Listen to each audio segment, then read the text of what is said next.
Hi, and welcome to another episode of Surrendered Birth Stories. Birth stories, birth education, and the pursuit of surrendering it all to God. Let's get started. Hey everybody, happy Monday. If you're listening to this on a Monday, anyways, that's when it comes out. Hope you all are off to a good start of the new year.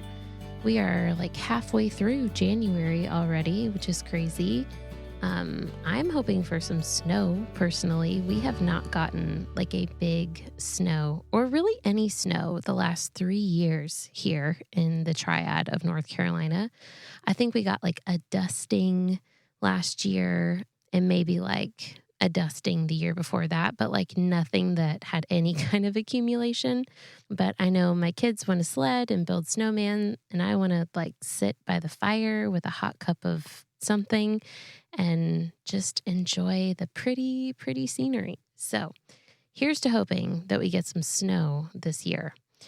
Also, I wanted to tell you guys about our upcoming Q&A episode to celebrate our 6-month anniversary, which is crazy that we're coming up on that. It's a little over a month away, but we are doing a special Q&A episode. And depending on what questions we get will depend on whether it's just me or my husband and I. So please send in your questions. It can be any type of question. So whether it's a question about conception or pregnancy or labor or birth or postpartum, breastfeeding, like any of those questions. It can also be a question about faith, anything about your relationship with Jesus or just any faith questions at all. And then it honestly can be a personal question. So if you have just, out of curiosity, a personal question about myself or my husband, you are welcome to ask, and we will answer those questions on the Q&A episode. I believe it's coming out the first week of March. So get your questions ready, send them in. You can either email them to contact@surrenderedbirthservices.com, or you can jump onto our Instagram page, which is Surrendered Birth Services, and you can just shoot me a DM there. Speaking of our Instagram page, I would love it so much if you could do a couple of things that would help out this podcast so much. We are wanting to spread the news about this podcast, get it to women all over the world, honestly. Even though I'm here in Greensboro, I know these stories can be inspiring to people in their faith and in their pregnancy and birth journeys wherever they're living in the world. So if you wouldn't mind, take like 30 seconds and just pause this podcast and go to whatever platform you're listening on and leave a review. Hopefully a good review, but leave a review. And reviews like that actually help the podcast show up in other people's feeds. So if you leave a review, maybe someone who needs to hear a story will be able to see this. Hopefully the Lord will show this podcast to the women who need to see it, but it will be through your help. Also, if you would be willing to just take a screenshot of this episode that you're listening to and share it on your Instagram story and tag us in your story, which is Surrendered Birth Services is what we are on Instagram. So if you would tag us, that would mean so much, because then your friends and family would see it. They might share it with their friends and family, and the news will get out, and women will be able, and women and men, honestly, expecting fathers out there, current fathers, will be able to hear these stories as well. So I would appreciate that so much. It would mean the world to me and my husband. Honestly, he's my other half in this podcast. I may do a lot of the recording and interviewing and information, but he is all behind the scenes making it all happen. So thanks, babe. Appreciate it. Okay, let's get into the introduction for our episode today.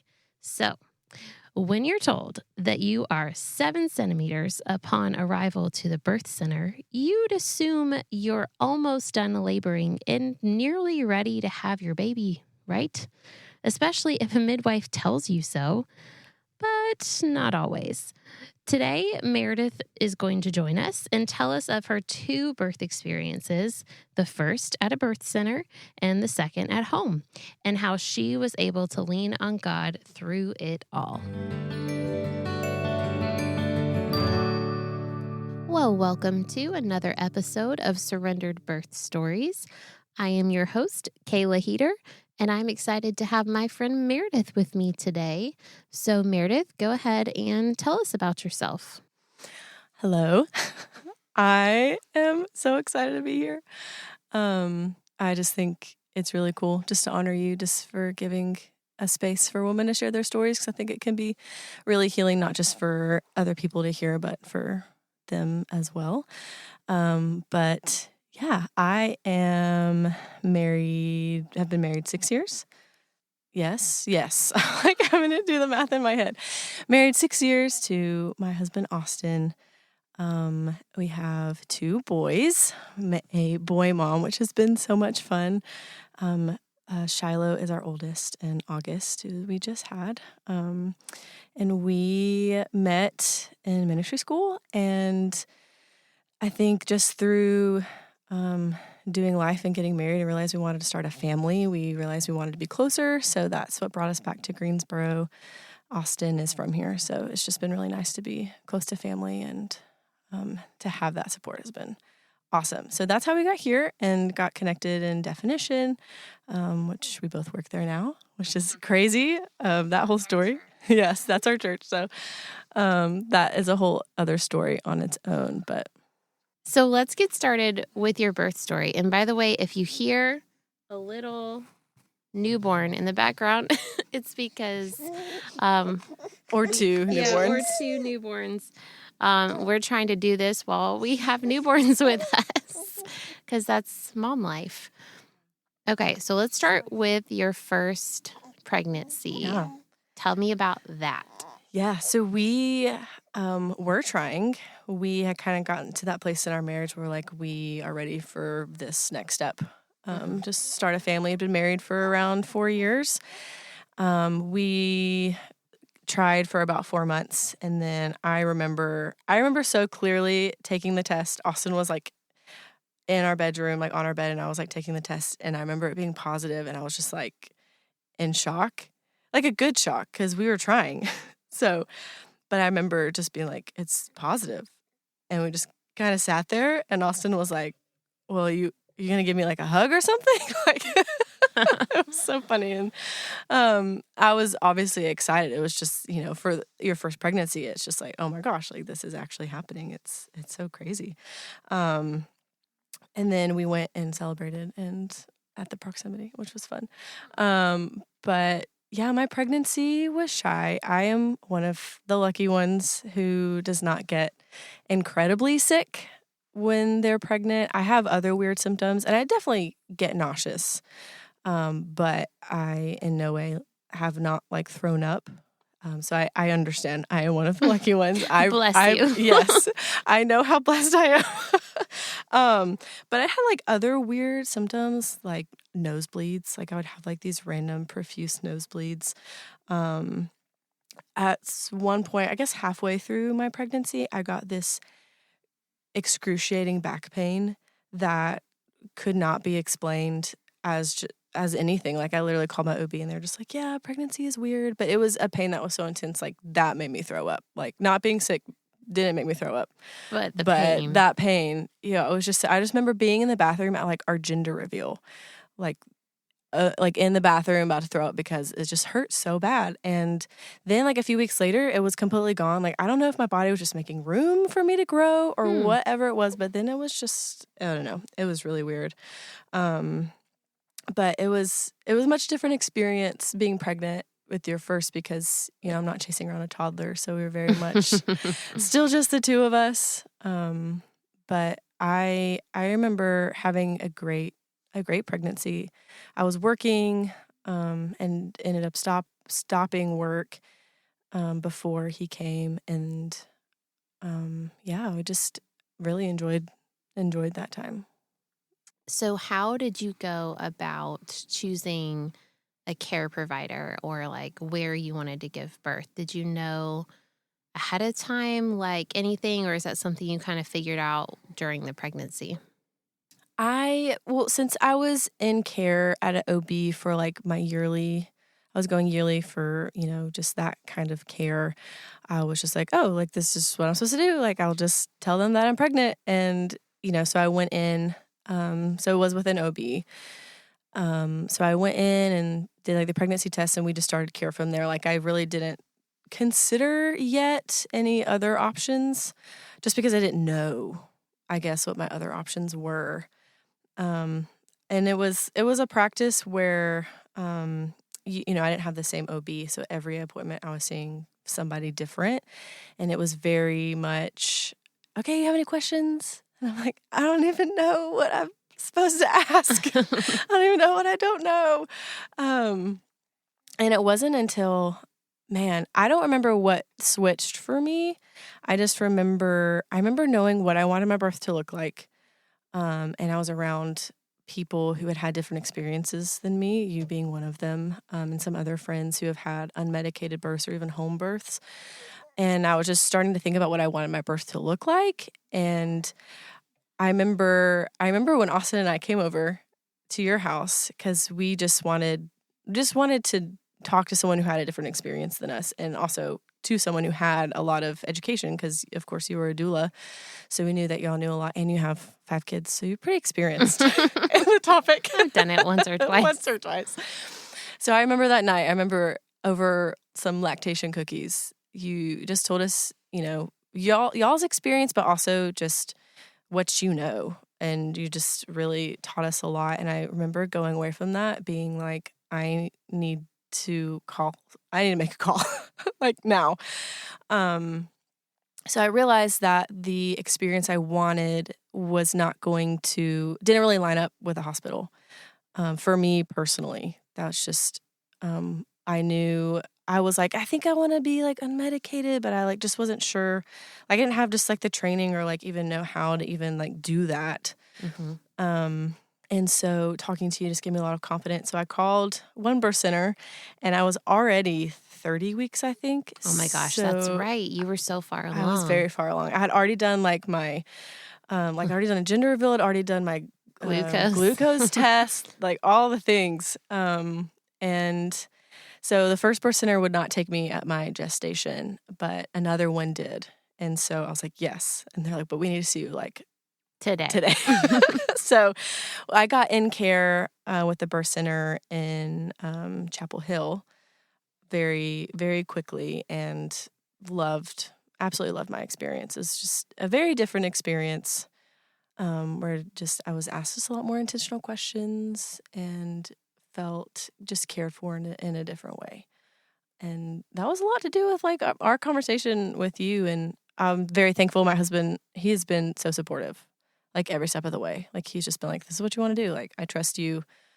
And he's never like pushed back. I think once he got the information and did the research, he was on board. And I remember, so a little Enneagram side note, your husband is a 1. Yes. And I remember figuring that out when I came to your house to do the childbirth class. Mm-hmm. And he was like a straight A student, like had his pen ready, had his notebook ready, sitting on the edge of his seat, asking all these really good questions. Yeah. I was like, look at you. You are ready to learn.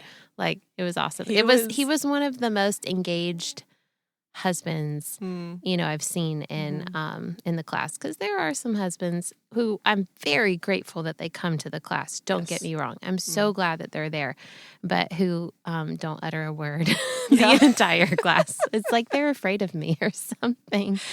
I know. And that just, I could go on and on about how awesome he is and what a great birth partner he was as well.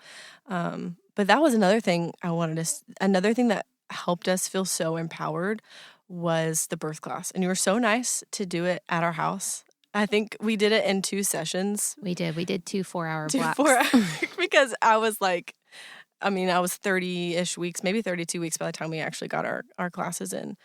But I don't remember. We snuck those in there, and but I just remember it being like so fascinating. I was like, I've never been taught. it's like one of those things that you're not taught it until you go through it. And I feel like it shouldn't be that way. Yeah. But I was like, wow, like how could I not have known this until now? And just a lot of different things. You know, I think about that a lot. I think about like, man, how cool would it be if I taught like a high school or a college class on this? You know what I mean? Like on women's health and like what it actually looks like, your hormones and your fertility and what affects it and what happens during like just so they know about it before they're experiencing it, you know? Like absolutely. Because then you go in and you're like, I don't know what I should know, and that leads to, I don't know, it can lead to like making poor decisions and maybe not choosing the best provider or what type of birth is right for you.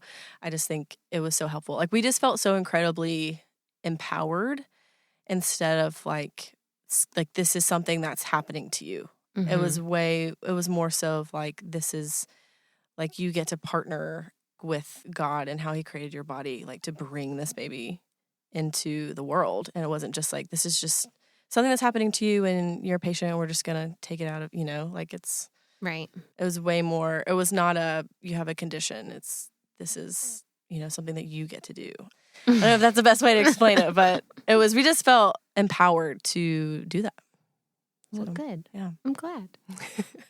Okay. So your pregnancy went relatively smoothly other than the back pain, which went away, which is good. Yeah.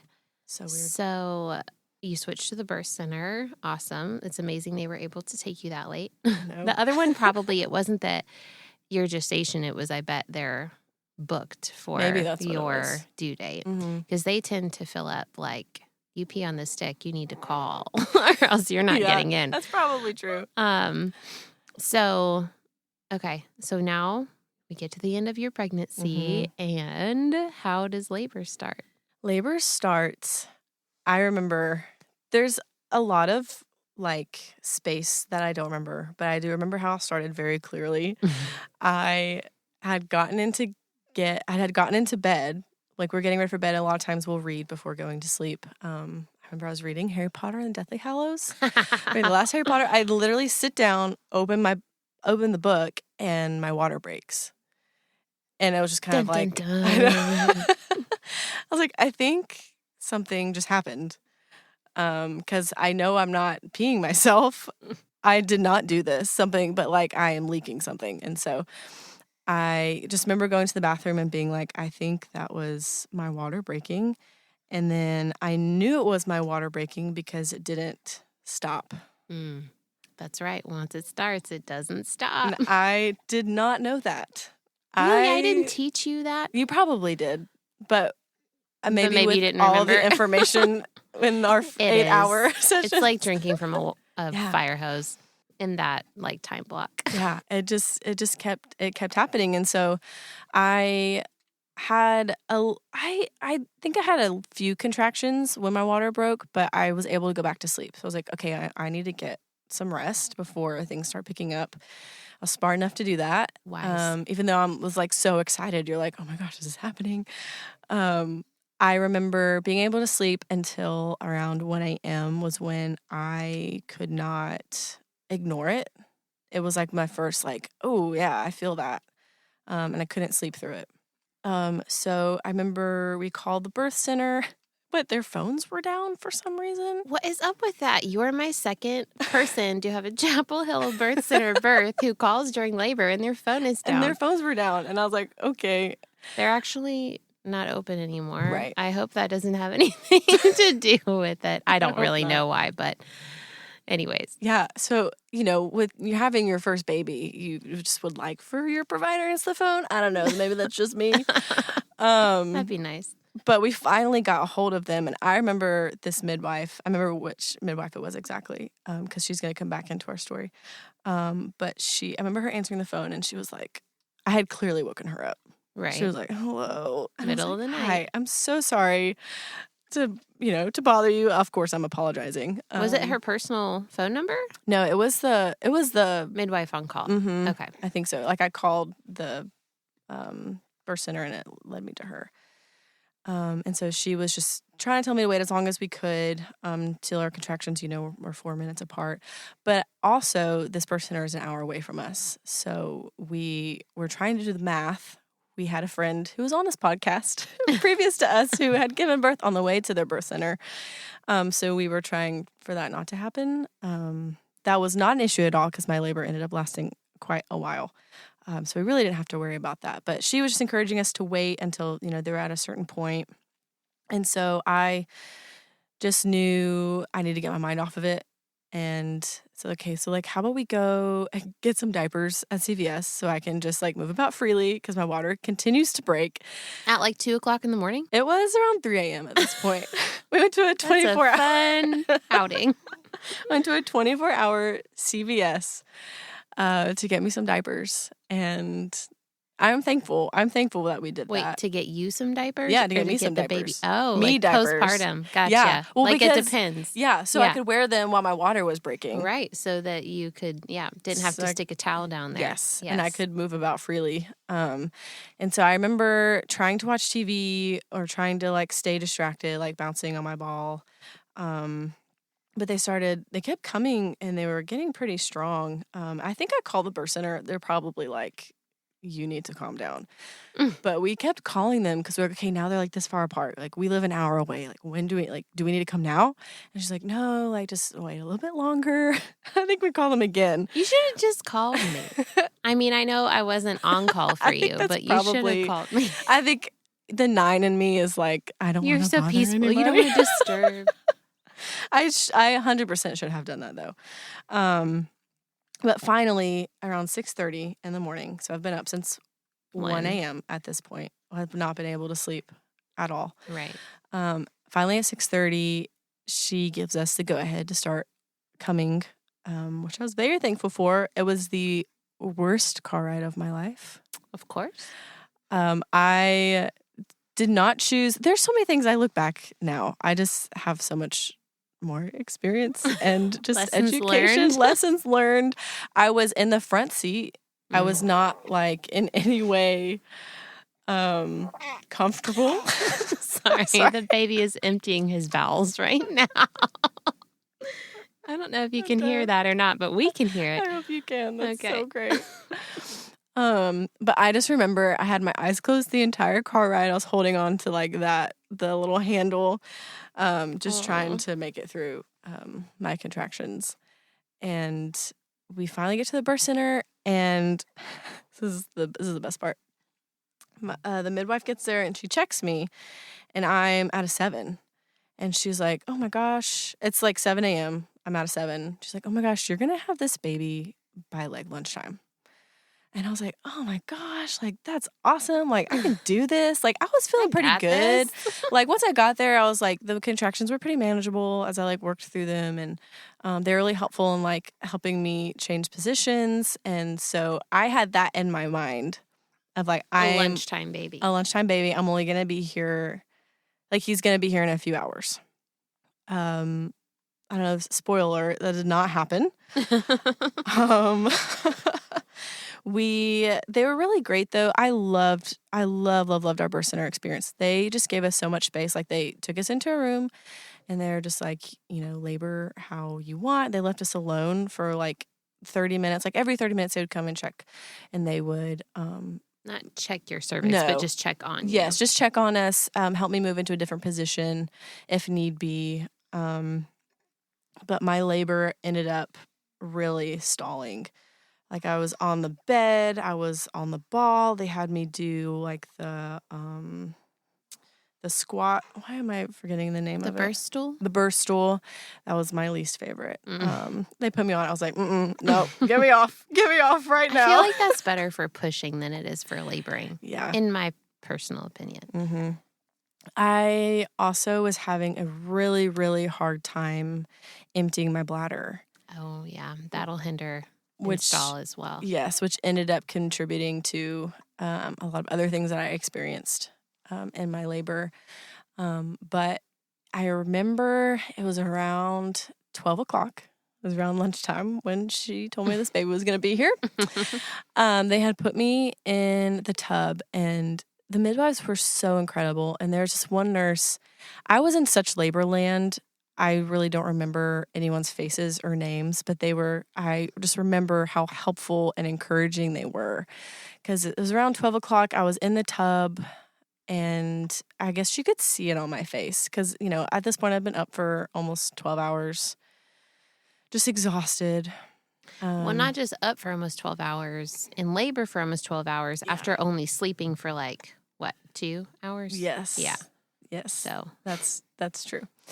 I think she could see it on my face. And it was Holy Spirit totally used her, because she was just like, you are going to do this. Like, you can do this. You're going to do this. There's no other way through this. Like, you're going to have this baby here. I was like, okay. It was just like kind of the encouragement I needed to be like, you're going to do this. And it's what I needed to refocus and reshift to do it. And I feel like we really got into a survival mode, just because I was just so exhausted and not making a ton of progress, and they were doing their best to put me in different positions, and I am falling asleep between contractions. Austin was having to feed me gummy bears to keep something in my system. Yeah. And giving me force feeding me water just to help me through the contractions. And he is such an incredible birth partner. And so I started pushing prematurely. I remember while I was in that tub, one of the midwives was like, okay, if you feel pressure, you can start to push. And I was like, well, all I feel is pressure. That's all I feel. So let's do this. Let's start. And I start pushing, but was, I'm sure you could have guessed, was not ready at all. Because there's a difference between pressure and the fetal ejection reflex. Yes, which I have now experienced. You know the difference. Yes, I know the difference. And so finally they get me out of the tub, and I labored just a few more hours just around the room. And this is where things get very spacey, that I do not remember. Because I was just so exhausted and literally falling asleep between contractions. So they finally put me on the bed, because I think that's what I was like, do not let me give birth on my back. That's just I don't want that. Mm-hmm. But I had gotten so tired. I just needed to lay down. And so I ended up on the bed. This is probably around 3 or 4 p.m. He was born around 5 p.m. And this is when the midwives were like, all right, let's go. I remember I was on the bed. There was a midwife, 3 of them. One was, checking on baby, checking his heart rate, all things like that. There was a nurse. I can't remember what she was doing. And then there was another midwife who was really helping me. And so when I finally, no, I hadn't felt the ejection reflex yet, but they were still trying to help me push. We ended up breaking out a rope, which helped me, because I think they didn't think I was engaging the right muscles to push. But in reality, I just wasn't ready to push yet. It was not time. Meanwhile, you're wasting all of your energy pushing. Yes, pushing. So exhausted. And so they break out this rope, which was very effective. So we would basically play tug of war, pull as hard as we can in a contraction to help me engage the right muscles to push.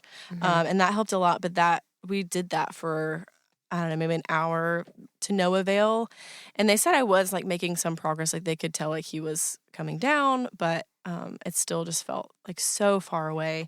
And because I could not empty my bladder, I think that caused, there was a cervical lip, and I couldn't empty my bladder, and he had a quite large head. So there's a lot of things that were kind of keeping things from just coming on out. Yeah, just moving along. And I remember at one point they were like, okay, if he's not out by, an hour from now, we're going to have to put a catheter in, empty your bladder, give him some room to come out, which I did not want to happen. So before we did that, they were helping me with my cervical lip. So when I would have a contraction, which you have experience with, so when I would have a contraction, they would push it out of the way, and it was absolutely awful. Mm-hmm. It's no joke. For lack of a Pushing better this word. cervical lip. It was no worse than anything else I had experienced. But I knew that it was helping. I didn't feel like it was helping, but I knew that it was helping him to come out.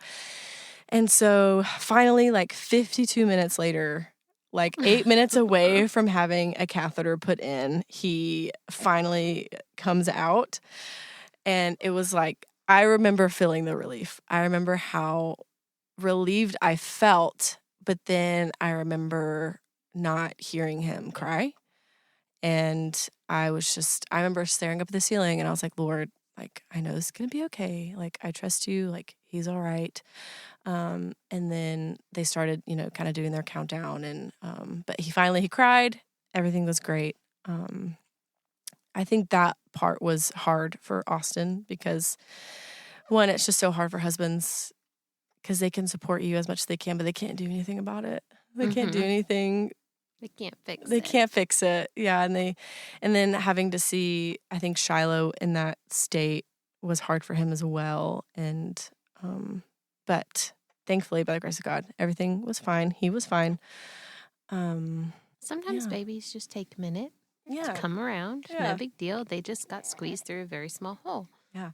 And again, like that, we probably learned that in birth class, but maybe didn't remember. But that was something that we were like, that was normal. Well, when all you've ever seen in birth, like videos of birth and TVs and movies and even just like birth videos, if all you've ever seen is a baby that comes out crying, when a baby comes out and doesn't cry, you're like, what's wrong? Yeah. And then I remember feeling just that like rush of oxytocin and probably like a little bit of adrenaline at the same time, because you're like, oh my gosh, what just happened? I was like, that was amazing, but like, what just happened? I'm so glad it's over. But it was beautiful. And now I feel great. And I had fairly significant damage done. But this was totally another example of like just the Lord's hand in this, that someone who wasn't supposed to be there that day, like their midwife, like their head honcho midwife. I can't know what exactly that name was. But she was like one of the only few who were able to suture at the birth center, and she happened to be there that day. And she wasn't like in my room. She was carrying, I think she knew someone who was giving birth that day. And she offered to come in and suture me, or else they were going to take me to transfer you. The hospital. So that was another just evidence of because you Lord's hand. had what degree? And a 3rd degree. Yeah. With Shiloh. And a lot of that is due to pushing prematurely. I got pushing on your back. Very swollen. Yeah. Pushing on my back and his large head. Hey, but don't be afraid of large heads, because you'll find out in the next story she had another large-headed baby and did not have a 3rd degree tear. No, did not. Your body is absolutely, it's just so amazing how God has created your body, and it can absolutely deliver your baby. Oh, yeah. We knew his name. We had known it for a while. I didn't tell anybody. So we named him Shiloh, which means place of peace. It's actually from the Bible. Shiloh was where the Ark of the Covenant was set up, like when the Israelites entered the Promised Land and they set up like the tent of meeting and whatnot. They said it was in this region called Shiloh, and Shiloh means place of peace. And it was so cool because I feel like the Lord just showed me, not disregarding like the slightly traumatic things that happened, but that just because there is chaos or intensity or pain and or suffering, that does not mean that peace is void. Like, it doesn't mean like there's an absence of those things for peace to exist. And I think he just really used that to encourage me, and also show me that suffering, that sounds such like a strong word. You mean for childbirth? Yes. Yeah. Like, that is a strong word, but laboring and working to bring about something, and also like laying yourself down and laying your body down. I just felt so like united with Christ in that. Not comparing that at all to, Calvary or anything, but like just, I don't know, I just felt so seen by him in that suffering. And in that, because it didn't work out the way that I thought it would. Like my birth, I had these images of a peaceful, unmedicated birth where you're just like breathing, and literally your baby just like out, and he just falls out of you. And sometimes that does happen, but that just wasn't the case this time, and it wasn't disappointment, but I was just kind of like, what just happened? Mm-hmm. And the Lord just reminded me that, he was there, even though it felt uncertain at times, even though it felt fearful at times, even, that didn't mean that it was void of his peace or his presence, that it's not the absence of those things that makes him there. So that was encouraging. That helped me process his birth. And, looking back, I think I probably trauma dumped on a few people a couple of times. But I've never heard that phrase. But now I know. I can use it. Trauma dumped. Trauma dumped. But now, like, it really was so beautiful. Like, no matter how you choose to give birth, like, it's just a beautiful thing. And I'm grateful to have been able to do it and to be able-bodied to do it. So then you took him home, and how was your breastfeeding experience, your postpartum experience? Like, how was your 4th trimester? I remember we had incredible care. Our nurse that we had after he was born was just the best. She cared for us so well. She gave us just so much time to ourselves. Really like educated us, made sure we knew like what was going on. She was just so kind. And with birth centers, you only stay there for a few hours after. So we were packing up to go at like 5 a.m., I think was around the time that we packed up to go home. Really? What time was he born? He was born at 5 p.m. Oh, you were there for a while. Mm-hmm. Well, for a birth center. 7, yeah. So we got there at 7 a.m. and he was born at like 5:20 p.m. that evening. I think I only stayed at my birth center's births for 4 hours max. Yeah. It was like somewhere between 2 and 4 hours. I was like, oh, we're going home now. Yeah, I think now it'd be so different, but maybe because it was our first. Yeah. It's like, I just want to make sure we're good. So we, packed up around 5 a.m. He had slept. He slept. He gave us like a few hours, which was really nice. Oh, yeah. They usually have like a nice long sleep right after they're born, like after that alert hour. Yes. Yeah. So I was very grateful for that. And then we tried to do some breastfeeding. He wasn't super interested in it quite yet. But she was just really encouraging. She was like, a lot of times babies just need to either spit up or poop, and then they'll latch, and things usually progress from there. So when we packed up to go home, literally on the way home, he spit up and he pooped. And so we went home and we tried nursing again, and it went really well. It was like all that he needed to do in order to latch. And I remember learning a lot about breastfeeding from you. So I felt very equipped to do it. We really didn't struggle on our breastfeeding journey until he was around like 4 or 5 months. That was when we hit like our most rocky point. So what happened? And I talked about this with our midwife, and it made a lot more sense. But just I don't know. I felt like I wasn't producing enough, which is probably not true. But he just felt like never satisfied. Like he was just always fussy or crying like after he would eat. And so partially my anxiety was like, I just want to know that he is getting enough. So I started pumping, which was a whole thing.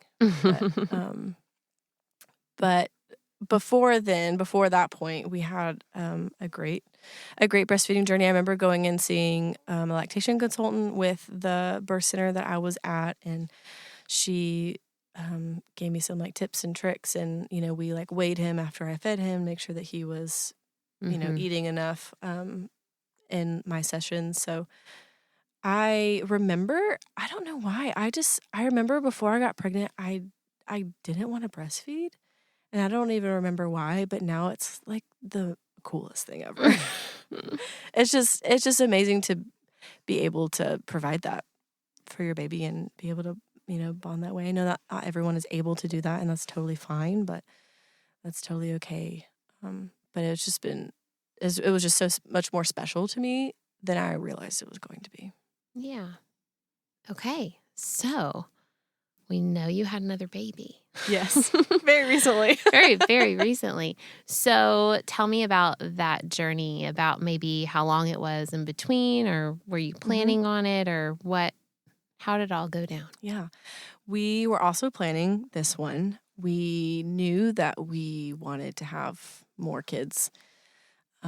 Whether we have 2 or 3, I'm still on the fence about. Or 5, because we were planning 2 or 3, just FYI.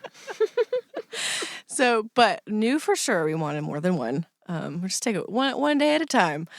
And we knew roughly we would like for them to be closer in age, 2 years. But at the same time, we're like very open-handed. We're like, we know we can make our plans, but this is just what we've always envisioned. It's up to the Lord, whether he decides that for us or not. We got pregnant very quickly when we started trying again, which I just from our like month 1. Yeah. Like one time. Yeah. I'm pretty sure. It felt Isn't like that always least. Surprising whenever you expect it to take several months and then you're like, well, okay, now I guess it's happening now. Mm-hmm. It very much was, because this is the first time it took, a few months. So I was like, all right, like not putting any pressure on it, but it was like we said we were going to start trying, and it worked. By the grace of God, like it's just totally a gift for him, and I know that was him.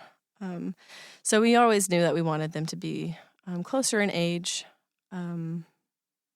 This pregnancy was very different in the way I was a little bit more sick, and I say that like very carefully because I was not throwing up.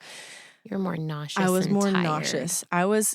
But like consistently nauseous to where nothing really affected, like made it worse or made it better. So it was a little like, just made me crazy a little bit.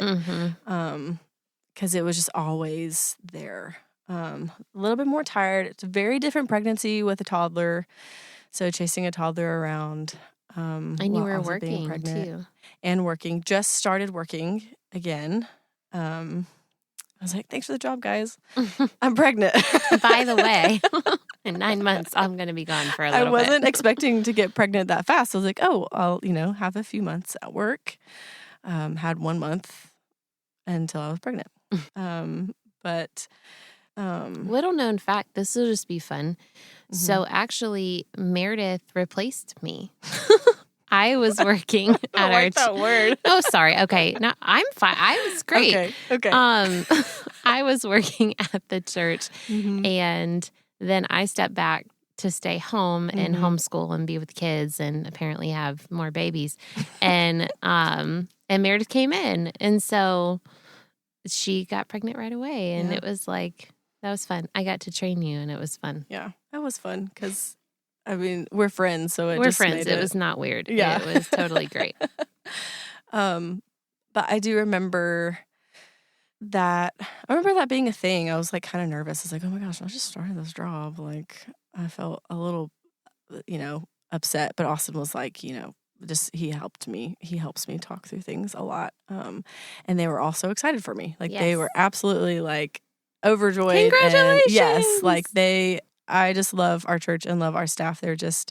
I got hired when I was pregnant. Yeah, they're just champions of you and the health of your family, and it was just there's nothing weird about it. But I do remember, I think once I got pregnant and was being pregnant, just the reality set in of having 2 kids, and that that was hard for me for a little bit because Shiloh was so attached to me, and I don't know, it was just so hard to wrap my mind around bringing another child into that picture. And I was like nervous.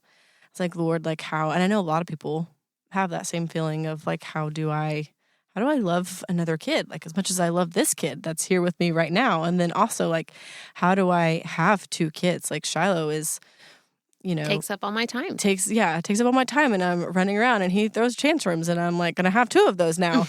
How do I do that? And how far into the pregnancy did it hit you that was going to happen? Probably halfway. Yeah. I was going to say, yeah, literal exact same realization hit me halfway through my second pregnancy as well. I think I was like 5 or 6 months, and I was like, oh, wow. Yeah. Yeah. There's going to be 2 of them. Yes. Okay. That makes me feel a lot better. Oh, no. It hit me too. And then I was like, should we rewind a little bit? But, like, can't go back now. Can't stop this train now. And also the thoughts of like, oh, like, how is this going to affect our marriage? And how is this going to, I don't know. I just remember having a lot of anxiety about that, and also a little bit of anxiety of giving birth again. Mm-hmm. I knew I wanted to have another unmedicated birth, but just had a little bit of fear just from not processing Shiloh's birth completely. And I remember the Lord just being like, you don't have grace for 2 kids because you don't have 2 kids right now. Like, I will give you the grace that you need when you need it. And it was just reminded me of like the daily dependence that I need to have. Like, his grace is sufficient. And his mercies are new every day, but it's like, I need to take it day by day.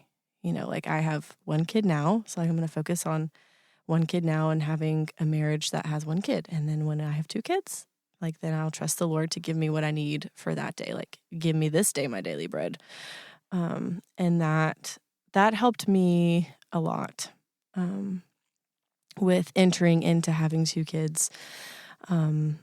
So did you go about this pregnancy any differently than the first one? Because the first one, you started in OB and then you ended up at a birth center. Mm-hmm. So how did you choose your care this time around?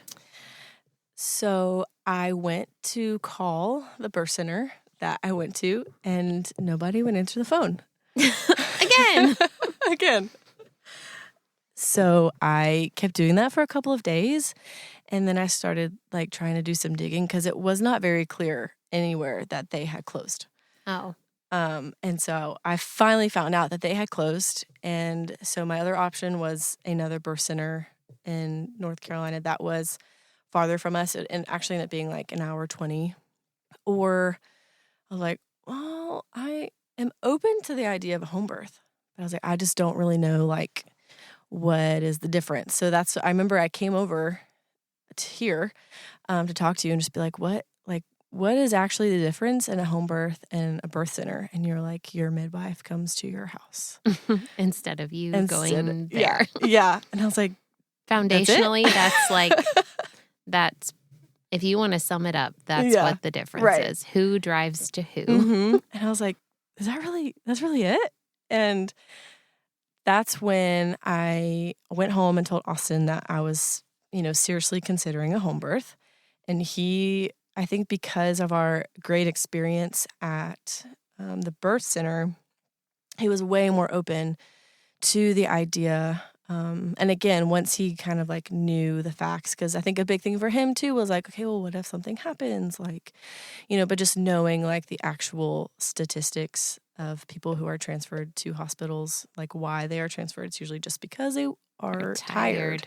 Mm-hmm. They're just tired, and not because of an actual emergency, even though that does happen. But I think that helped him be on board. And so that's when you sent me the contact of our midwife, and I ended up calling her, and I didn't really have like a lot of prerequisites for her to like fill out for it to feel like a good match. I was like, Kayla trusts her, and I know someone else who used her. I was like, she is more than perfect for me. And so I called her and, she asked me some questions and she's just incredible. I just knew, she had the experience and I don't know, I just knew that she was the right provider. I don't remember having this crazy feeling or even having any doubts. I was just yep, this is what I'm going to do. And check. And check. So how was your experience different? So we obviously, let me say, we know there are differences between a birth center birth and a home birth. Yes. But, yes, essentially what it boils down to is the location. Mm-hmm. But what was your experience like then going through home birth care rather than birth center care? Your prenatals and stuff. Was it different at all? I mean, other than the location. Yeah. No, I think it was different. I think even more so than the birth center, it was because they were great. But I think the fact that I had one provider made a huge difference. That I was, talking to one midwife each time as opposed to oh, well, you could have this midwife or this midwife. It was the same person. I think that made a huge difference because she could really get to know me, know my body, know what's normal for me. So when in birth, she could know any signs of anything that was abnormal. Right. And you knew exactly who was going to be at your birth. Mm-hmm. No question. So we could create there was just so much more trust in our relationship because I saw the same person every single time. So we really got to know each other. And I think that makes a huge difference. Because not only does she know and she's incredibly experienced, but she knows me. And that was just so much more personal for me. And it was so cool because we would bring Shiloh to our appointments and he got to interact with her and she would show him how to check me and they're, just all moms too. And so they were just so real about just so many pregnancy things and birth things. I feel I could just really talk about, actually talk about the things that I was struggling with, whether in pregnancy or even postpartum. We had some really great conversations postpartum about just different things. And so I think that was a huge difference because even now I feel I could text her and ask her questions. It was just way more personal to me. Okay. So how did labor start the second time around? Very differently. I woke up normal time, 6:30 with a contraction. And I had been having Braxton Hicks, but it felt crampy. And I was okay, this is different. And since I've had a contraction before, I was this feels more like a labor contraction. But of course, this entire labor, I'm keeping in mind how long my other labor was. So I was not getting ahead of myself by any means. Because I was this could, not progress. It could progress. So the whole time I'm trying to stay in that mindset. So we ended up, so I had my morning normal as usual. And it was a work day. So I was trying to decide whether or not I was going to go to work. I was well, let's just drop Shiloh off at daycare. And then I'm actually going to come back home. So in case anything progresses, maybe it'll progress more quickly because I'm here. I'm in my own space. So we take Shiloh to daycare, have a contraction on the way there, and then have a contraction on the way back. So they're 30 minutes apart, but I keep having them. Right. Far apart, but real. Yes. They're definitely, and I'm still faking myself out. I think just to stay in that marathon mindset. But I get home and they're still happening, but they're still far apart. I am taking notes from the last time and resting as much as possible, keeping my mind off of it. I'm just trying to do things to, I don't know, stay occupied and not focus on it too much because I know that there's going to be a time where that's all I can think about. So I'm just trying to, if this is really what's happening, let's just, try not to focus on it and and rest if possible.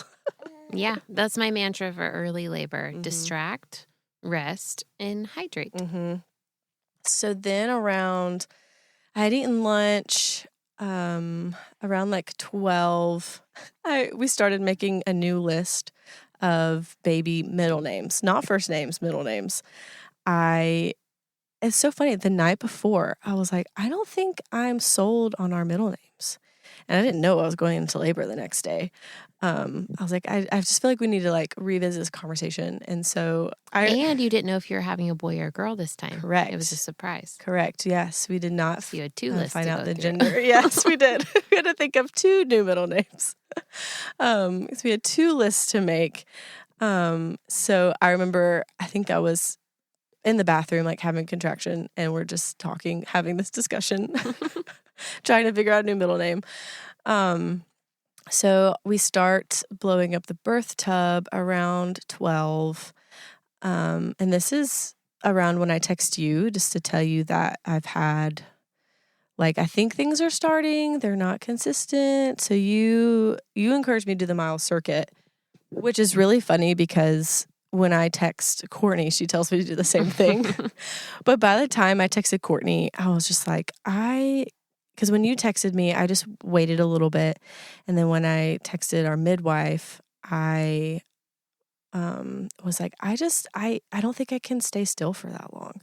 Like my contractions were getting to the point where I had to move through them and I had to, kind of stop and take a moment, take a breath. I wasn't like completely vocalizing yet, but it was just kind of like okay, like I need to fully focus on how this feels. Which means you didn't need to do the mile circuit Right. anymore. We only told you to do it because you're like, they're like 15 minutes apart or 10 minutes apart. And we were like, oh, well, go ahead and do the mile circuit then. Right. Like try and get things going. Make sure he or she's in the right position. And I didn't know either. The mile circuit, by the way, if you don't know what that is, and I don't remember if we've discussed it on other episodes or not, but basically, if you can go to themilescircuit.com and see it, but it's a series of positions to help make sure baby is in optimal position for birth. Okay, so now it's lunchtime. Your contractions are closer together. You're having to breathe through them. You're having to focus. Mm-hmm. What happens next? So that was about when I told Courtney when my contractions were, and she encouraged me in the mile circuit as well, and I was just like, I can't do that. So I think I get on my birth ball. Wait, when did you start making the casserole? I started making that around when I texted Courtney. Okay. So yeah, I texted her. This was like 1:30. I texted her and I started making my breakfast casserole to have postpartum because that was like the one thing I wanted after I gave birth was this breakfast casserole, and it was so worth it. Absolutely worth it. So I started making it kind of like an earlier labor. I wasn't quite in active labor yet. And then it got to a point where Austin had to finish it for me because I was like chopping up vegetables and then I like had to stop and it was just taking forever to make. So he ended up finishing it for me. So, after I had texted her and had almost finished the casserole, I was like, okay, like I need to get in a different position. So I got on my birth ball, like on my knees, kind of like laying over it. That was really the only position that was really comfortable for me because I have back labor, had it with Shiloh, and I had it again this time. And it's the big heads. It was, yeah. It is just contractions are, intense enough without adding back labor to them. It's not necessary, but you can't control it. And then I'm just trying different methods just to continue to keep my mind off of it. I tried the comb method, was not for me. I still had, intensity from the contractions and my hand hurt. It was like, it didn't take my mind off of it. I'm just in 2 places. Yeah. So I was probably there for like an hour. I remember asking Austin to pray for me, and it was really, really sweet. Because this birth was just already so different, just so peaceful, so redemptive from last time. So we were just praying and just giving thanks that our child was coming, because we didn't know if it was a boy or a girl, who it was going to be. And that just really helped me. And so at that point, I wanted to get in the shower because that was helpful for me in my first birth. And I was like, okay, I want to try this again. And so that did give me a lot of relief from the back labor, just getting in like a nice hot shower. It didn't help later when we were trying to fill up the birth tub. But around that time was when I got out of the tub, and I was already pretty tired. And so Austin was just trying to encourage me to be in a different position, to try to maybe get off my feet, because standing up was really what was most comfortable for me. And he's like, well, maybe you just need to try to find something else that's comfortable, like not on your feet, just so you can rest a little bit. So that's when I got like back on my hands and knees. And I think that's when he called you, because you got to be our doula. Yay. Awesome. I was so glad. Because this time my baby was due after yours instead of before yours. Yes. And it just made a whole lot of difference having you there. So we let you know that that I was moving along pretty good. I think this was a kind of around when I hit active labor, was around 2 p.m. And you got there. I remember, I think I was still on that birth ball when you got there. You were. Okay, that's what I thought. And you encouraged me to lay on the couch and go side lying. Because you said you were so tired. Yes. I was. And I was like, okay. And so I got on the couch, and you had put some pillows between my legs, and I was just able to like close my eyes and rest a little bit between contractions. And I just remember the switch of like, this is really hard. And you probably saw it on my face, because you were like, what are you thinking about? And I was like, I'm thinking about how hard this is and how much it hurts. And you're like, okay, well, like, let's think about something else. And so you're just giving me like different things to think about, like just think about, getting to meet your baby and finding out like what the gender is, and like just all these much more positive thoughts to replace the negative ones. And it truly helped and got me to just a better, more peaceful place. And I asked Austin to pray over me again. And that was such a powerful moment for me, because I remember starting to quote scripture and just know like, I'm not like, I can do this, but it's like, Lord, like you can give me strength, like it's not anything that I am doing in my own strength. Like you are going to give me the strength to do this. Like I am completely relying on you, because that was a huge, like the biggest thing about this birth was like my word was surrender. Like shameless plug. What a great word.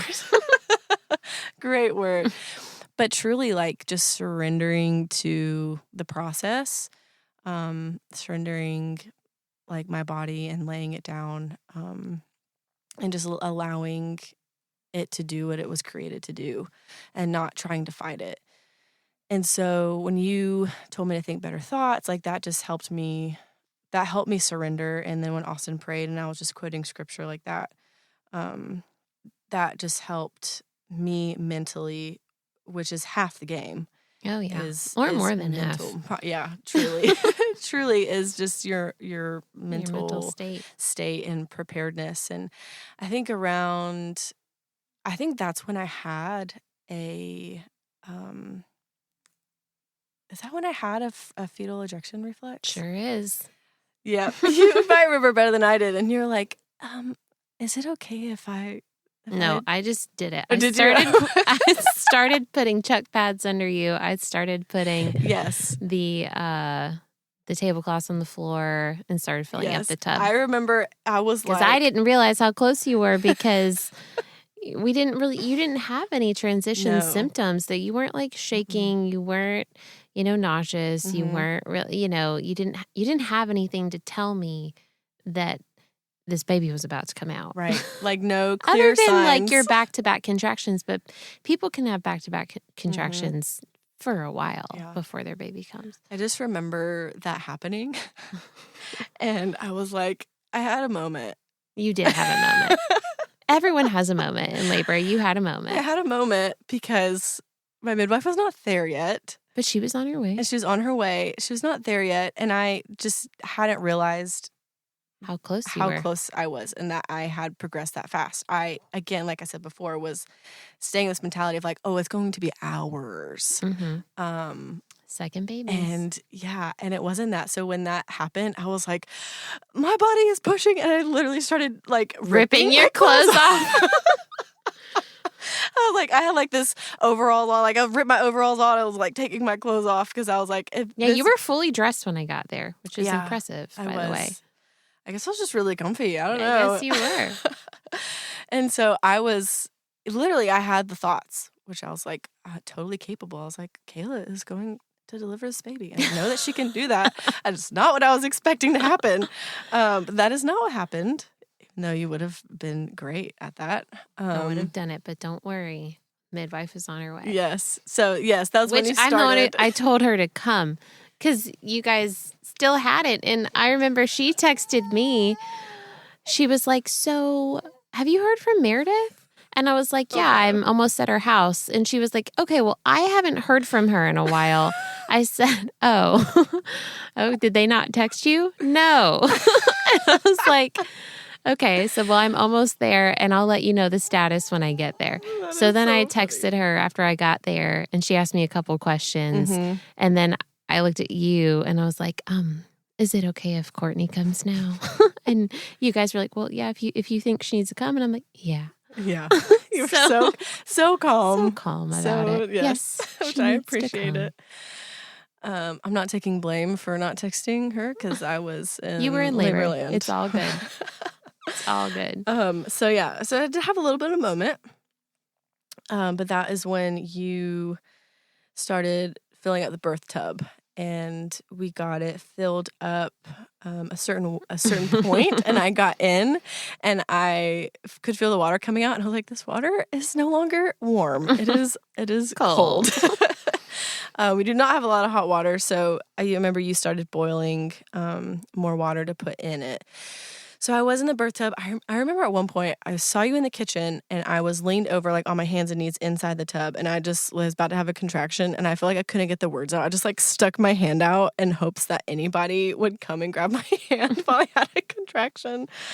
But yes, and then I think Austin came and held my hand. So then Courtney was there fairly soon because she doesn't live too far from me and she let me know that the position I was laboring in the tub, there was not enough water for me to give birth that way. So I would have to turn around and sit on my bottom or get out and labor maybe in the same position. Sitting on my bottom sounded like the worst option for me because I just had such horrible back labor and just intense back labor. And I felt like I was going to be sitting on his head if I turned around and sat on my bottom. So I opted to get out and just did the same position over the back, like just over the tub, but like on my knees, but hanging over the tub. Yeah. And again, I'm like, okay, like I could be pushing for an hour. Right. So like I'm mentally trying to prepare for that. And that was when another midwife was like, do you want to like feel your baby? And I was like, what? And so I reached down and I could feel his head. And that was like when it was real, like this is happening soon. Right. Like this isn't going to take a while. Like this isn't going to take another hour. No. And that really gave me like okay, like let's do it then. 'Cause I was having that fetal ejection reflex still, but was just like allowing my body to do it. But there did come a point where I was like, all right, I'm pretty ready for this baby to come out. So I started like pushing with him, and working with him to get him out. And he was born. Like it was just like, I think she was there for 20 minutes. Before he was born. He was born. That sounds about right. Because I was only there about an hour or so before he was born. I think so. It was very quick. Well, I know, which I'm so grateful for. And I remember exactly where it was. I remember getting out and, seeing that it was a boy. And I looked at Austin and I was like, it's a boy. But he had already seen it. In case you didn't know. So he was just like, yeah, no. But that was so exciting because I knew immediately we knew his name, we knew who he was. Like, this is August Hosea. And that was so sweet. So we sat on the ground until it was time to deliver the placenta. And I just remember over and over being like, I'm so glad it's over, but that was amazing. It was just such an incredible experience. And I can't believe it's a boy. I said that probably a million times. And there were just so many answered prayers with this birth. I got really specific in my prayers to the Lord. I prayed for a quicker labor. I prayed to know when to push, because that was a big thing in my last birth. I prayed for my water not to break. Right. Your water didn't break. Yes, it did not break, which is so cool, having those pictures. You have a picture of his head still encased in his waters, and then it broke when his shoulder came out. And I know that helped so much just to still have that cushion. So just a couple of things like that. No cervical lip like the last time. I did tear, but it wasn't as bad. Right. It was just a first degree. Yeah. So that was really sweet. And it was truly just a testament of the Lord's faithfulness, because it was such a redemption for both Austin and I in this birth experience. Because not only did everything go well, but it was very, we just knew the Lord was with us and his presence was there, and it made all the difference. It just felt like a very worshipful environment. And I don't know, I was just so thankful just for his presence. And yeah, we got to have that experience. That's totally from him. It's not anything that we did. I mean, we did our preparation, but he met us in that, and he worked it out. So I remember your breakfast casserole and cinnamon rolls. They got baked right after. Yeah. I remember we were giving you guys time in the room to have some time, and the midwives and I were out in your living room on the couch talking about stuff, birth and whatnot. And then Austin walks in the kitchen. I'm like, what are you doing? And he's like, I'm putting the casserole in the oven. And I was like, we're doing this now. That casserole. Okay. And then everyone seemed to really love it. So it was, I have to say, it was pretty great. Well, you inspired me. I ended up making not a casserole, but a lasagna. Ooh, that's a good one too. For ours. Yeah. It was because part of it was I don't know when I'm going to go into labor. So I don't know when, I don't want someone to have to bring something to me. I wanted something there. Or if it's 4:00 in the morning and nothing's open. Yeah. Right. So right after birth, they literally just led me back to my bed, and I got to do we had just amazing golden hour, an hour, literally. I didn't have that at the birth center because I was getting stitched up immediately, pretty much. But I just had that sweet time, just as the three of us, and it was so awesome. And then we got to do his newborn screen and check on me, and it was just so special, because I remember we were just all in my bedroom, just talking and having a great, you and our midwives, and I was like, man, this is just so different, but this is so what it should be like. Yeah.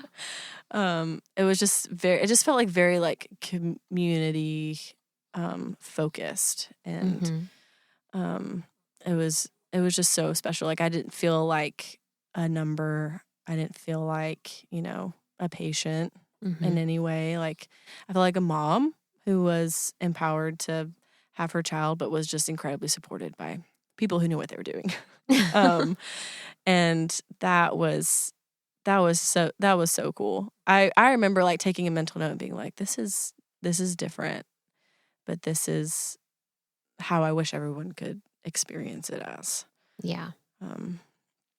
And he was great. He was 9 pounds exactly. Right. On the dot. On the dot. How big was Shiloh? He was 9'11". All right. Mhm. All right. With a 40 centimeter head. I'm so Yeah, bad 15 with inches. I was going to say, how 15 many inches is that? I think that's 15, 15 yeah. inches. August blessed me with a smaller head. What was it, like 14 and a half? It was 13. Yeah. Really? Only 13? Yeah, his head was only 13 inches. Hmm. And then, yeah, Shy's was 15. So, but it was, I think Austin would say the same. I was just kind of asking him what he, like, if he wanted to share anything, like, through this podcast. And I think for him personally, it just felt so redeeming. And just a testament of just the Lord's faithfulness to meet us there and to get to do this alongside with him. So, well, thank you, Meredith. Thanks for coming on. And should the Lord ever bless you with another child, we will have Austin come and share the story with you. I do need to probably, I don't know why I don't think to do that. Maybe just because most interviews I hear are just the wives, but we can always ask the husbands. Some husbands are super into birth. Yeah, he would be. If you ever did like a husbands only podcast, you should. He'd be all for it. Yeah. We have one scheduled right now for Chris is doing it with another birth worker's husband. Ooh. So, but that'll be really cool. We've got endless possibilities. Mm-hmm. This is only the beginning of this podcast. I'm so excited. Lots to come. Excited.